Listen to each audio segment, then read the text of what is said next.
Hello, welcome to lesson 10 of my GarageBand series. This is the final lesson in the series, and today we're learning to create music of our own choice using GarageBand. So the idea is going to be I'm going to show you a few techniques that maybe I haven't been able to show during the other lessons, and then together with what you've learned through the rest of the lessons, you'll be able to put together your own song of your own choice. The success criteria for that is selecting instruments and sounds for my track, choose styles and techniques to use, and use the skills I've learned to experiment and improve my track. So what I'm going to do is I'm going to show you a few examples of tracks I've made. Now I've made probably the 3 tracks you'll see here, I've probably made them all together in half an hour maybe, but you would maybe want to spend a little bit longer.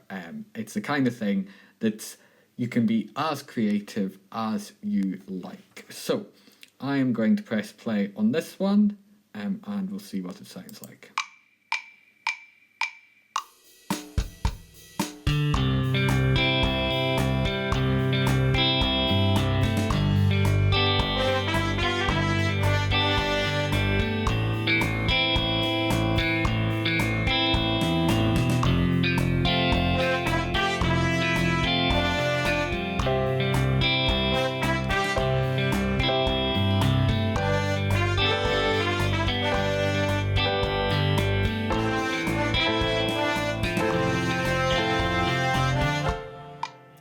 Okay, so why I'm showing you this track, and I've done a few things that we've maybe not done so much of. You notice, first of all, I've started the track just with a single percussion item. So if we go in, all I've used is the Latin and the percussion and just some claves as an intro to my track.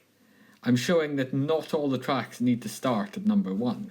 And say, for example, the piano doesn't come in until near the end of this piece. I've also duplicated this. So this is actually just that length, but I've been able to just drag it and it'll repeat essentially forever. As long as you want to drag it, it'll repeat. And that works with the likes of beat tracks. Doesn't work so much if it's something that you have written yourself. What you need to do if it's something you've written yourself is duplicate. Now, I need to make sure up in the plus sign up here, you can change the length of the bars, or you can set it to automatic, so that'll change it by bars as you add more. But I'm going to just add maybe 30 bars, so we've got plenty of space here. And just show you that if I tap on this, I get an option of this to copy, and I am just going to then move the bar and tap and paste. So now it repeat. I can put in the repeat. So I could do that to all these, and then I could make changes, so I wouldn't have to have the whole lot in the same way. So that's one extra thing that you can do. So extending the length of the track and also extending the bars as well. Next, I am going to show you something different. So I am going to go into a track and here one of the instruments I play several instruments, but one of the instruments I play is the Irish tin whistle. And I've recorded this, so I can just go into, I can go into the instrument. So if I selected a new instrument, I can go and find the audio recorder.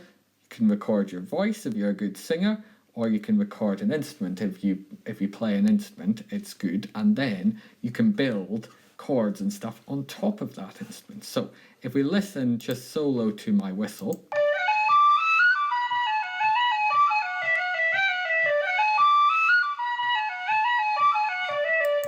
that's a little Irish jig called Jerry's Beaver Hat. But if I play the whole thing, you'll see what I've done.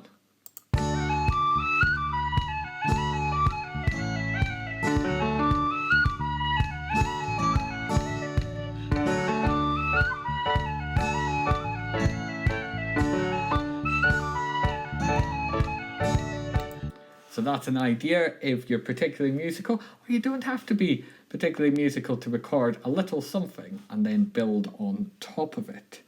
Now, the last thing I'm going to show you is a loops song. Now, built into GarageBand, you can download different loops. So I just need to get onto this page, so just create a new instrument, get onto this page, and this little like loop-to-loop symbol means that you can insert loops, and there's lots of names for loops. You can get more if you press this. We've been in the sound library to get something before. You can explore that.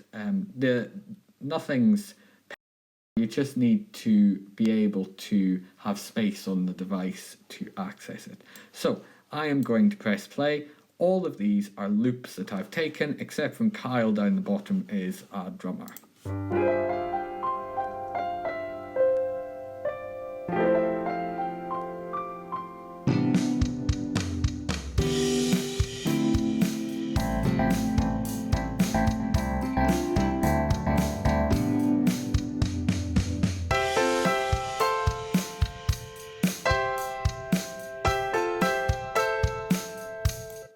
So if I wanted to add a new loop to this, I'm just going to pull one out.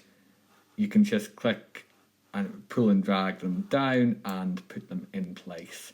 And then you can change things about. I could maybe extend this track a little bit so we're up to enough bars to fit that in. Here we are. So now if we play this bit,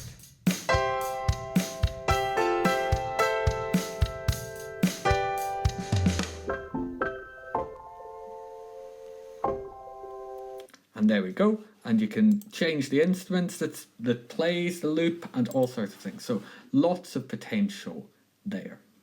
That leaves me to say, I hope you've discovered that creating music is not maybe as scary a principle as you may have thought before. And actually, the whole thing, it's experimenting, it's playing, using your creativity. Now, you don't have to be musical, know how to play a musical instrument to be able to use GarageBand to a really good level and be able to create.